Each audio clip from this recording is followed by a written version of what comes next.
Mais toujours que vous marchiez sur la glace comme vous l'indiquiez en janvier dernier. Écoutez, je ne confondrai pas tous ces sujets qui ont des dynamiques très différentes, qui ont des motivations différentes et qui ont des ressorts très différents. Donc, je pense que notre pays traverse sur beaucoup de sujets des transformations, des crises profondes de modèles.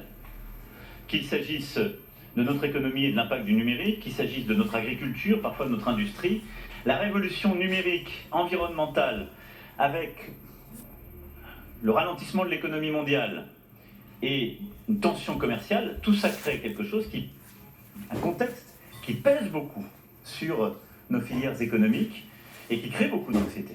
Et nous avons le devoir de transformer le pays, pas seulement de le moderniser, d'inventer un modèle du XXIe siècle. Et parfois ce travail n'a pas été fait depuis des décennies, il faut bien le dire. Je parlais de l'hôpital tout à l'heure à juste titre. L'hôpital, on a annoncé un plan très ambitieux qui va mettre du temps pour se dégager, alors même que l'ensemble de celles et ceux qui travaillent à l'hôpital vivent les conséquences parfois de non-décisions passées, du fait qu'on n'a pas ouvert le numerus clausus il y a 15 ans. On met 10-15 ans pour former un médecin. Je n'étais pas en poste il y a 10-15 ans. On n'a pas fait les investissements qui permettraient d'avoir des hôpitaux au niveau. Donc on doit parfois gérer des non-décisions passées en même temps que des défis contemporains. C'est comme ça. Donc il faut le faire avec calme, volonté, détermination et engagement. Et on le fera à chaque fois. Sur l'agriculture, puisque j'ai eu l'occasion d'en parler ici, j'en parlerai. Vous avez raison de m'interpeller parce que c'est un sujet qui me tient tout particulièrement à cœur. Nos agriculteurs, je sais l'état de souffrance économique et parfois morale dans lequel ils sont plongés. D'abord parce que trop d'entre eux n'arrivent pas à vivre grâce à leur travail et du prix payé. Je me méfie toujours des chiffres, mais enfin on sait qu'il y a une partie importante aujourd'hui du monde agricole qui souffre beaucoup sur ce point, alors même qu'on leur demande d'investir, de faire des changements. Et surtout, notre pays s'est emparé d'une drôle de mode, en tout cas d'un drôle d'état d'esprit qui a consisté à pointer du doigt, voire à stigmatiser nos agriculteurs en disant que c'était en quelque sorte les ennemis du bien-être animal ou les ennemis de la bonne alimentation. Moi, j'invite chacun à garder du calme. Nous avons l'une des agricultures les plus exigeantes sur le plan des normes sanitaires, sur le plan de la réduction des pesticides, sur le plan du respect de toutes les normes au monde. C'est une réalité, l'une des plus exigeantes, si ce n'est la plus exigeante. Même quand je le compare aux Européens, demandez à quiconque fait des fruits et légumes en France, il vous dira, j'ai des règles beaucoup plus contraignantes qu'en Espagne ou en Italie. Demandez à quiconque est éleveur en France, il vous dira, les règles du néerlandais ou de l'allemand sont moindres que les miennes. Donc nous avons une agriculture dont on doit être fier. On veut la changer, la transformer. À juste titre, notre jeunesse et d'autres veulent qu'on réduise encore ça, qu'on aille plus loin. Mais ce qui est en train de se passer, c'est qu'à pointer du doigt nos agriculteurs, à aller de manière inexcusable, et là-dessus, j'ai demandé que nos forces de sécurité intérieure, comme d'ailleurs notre justice, soient pleinement mobilisées pour y apporter une réponse rapide et ferme. On puisse brûler des élevages, des abattoirs, mettre en danger la vie des agriculteurs qui y travaillent, et leur outil de travail, et donc parfois la possibilité de nourrir leur famille. Ça, c'est inacceptable. Et la conséquence de cette situation, quelle sera-t-elle? Je vais vous le dire. C'est qu'on va progressivement fragiliser notre agriculture, mais on n'arrêtera pas de manger.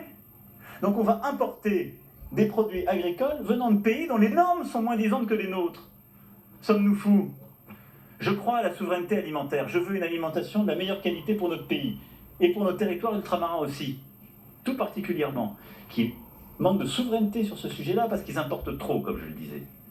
Mais il nous faut défendre notre agriculture, être exigeante, l'aider à avancer, mais la défendre.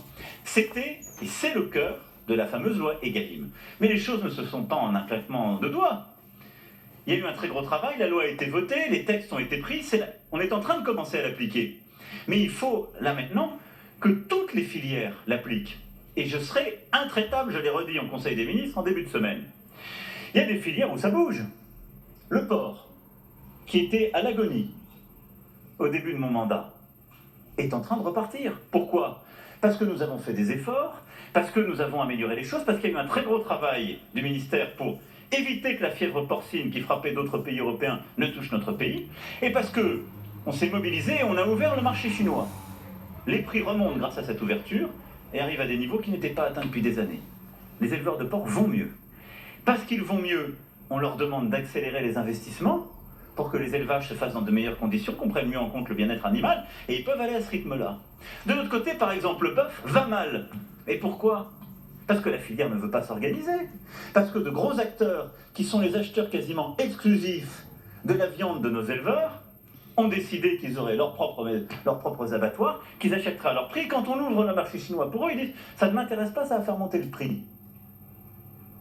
Nous avons une filière sur la viande bovine qui n'est pas organisée. Quand vous allez manger de la viande au restaurant, les 3/4 de la viande que vous mangez n'est pas française. Elle n'est pas canadienne ou brésilienne ou que sais-je. Elle est allemande, néerlandaise. C'est absurde. Dans un pays où on a de la limousine, de la Saer, de l'Aubrac, c'est notre propre organisation. C'est à la filière de s'organiser et nous de l'y aider, mais en la contraignant. Et donc, il faut que les transformateurs et les distributeurs, qui sont un peu les gros, parfois certaines coopératives, aussi prennent leurs responsabilités. Sortons de l'omerta sur ce sujet. Trop souvent, la demande des syndicats a été « donnez-moi de l'argent public », parce que les prix ne sont pas là. On en donne quand il y a des catastrophes naturelles. On continuera d'en donner. On accompagne, il y a un plan d'investissement agricole. Mais il y a aussi des transformations à faire si on veut que les agriculteurs vivent du prix payé. Sur le lait, on a mis en place des indicateurs, ça commence à remonter. C'est mieux que l'année dernière. Pas suffisant à mon goût. Mais on a des éleveurs qui se sont organisés, qui ont monté leur propre coopérative, qui ont réussi à imposer des prix de vente, qui ont expliqué aux consommateurs, quand vous achetez 1 € votre pack, 70% de ce que... ou 50% ou 40% va à moi. Bon. C'est ça ce qu'il faut faire filière par filière. Il n'y a pas de fatalité, ça prend du temps parce qu'on change les habitudes. Donc, je veux dire à nos agriculteurs, dans le cadre de ce mouvement, je suis derrière eux, parce que nous sommes un grand pays d'agriculture, et je veux que nous continuions de l'être. Parce que notre pays, y compris pour sa biodiversité, ses paysages, ses équilibres, a besoin des paysans. Parce que je veux que nous soyons souverains sur le plan alimentaire. Nous serons au rendez-vous des urgences quand il y a de la sécheresse. On est là et on continuera de l'être. De manière inédite, on a permis de faucher les jachères cet été. On l'a obtenu ça de l'Europe. On est au rendez-vous des aides aussi pour faire la conversion ou les changements. Mais on doit avoir aussi des transformateurs, des groupes industriels, des coopératives industrielles et des distributeurs qui jouent le jeu. Nous, on les contraindra pour autant qu'on peut les contraindre. Mais on va continuer d'avancer en ce sens parce que c'est une transformation de notre modèle que nous sommes en train de faire. Et je serai aux côtés de tous ceux qui continuent à souffrir parce que le prix payé reste trop bas, parce que les choses mettent trop de temps. Voilà, parfois plus compliqué qu'une simple formule, mais j'ai essayé d'être un peu exhaustif et de vous dire comment je voyais les choses parce que notre agriculture est importante. Un hexagone comme dans le territoire ultramarin. Matin, midi et soir, on en a besoin. Donc défendons-les. Je vous remercie. On continue.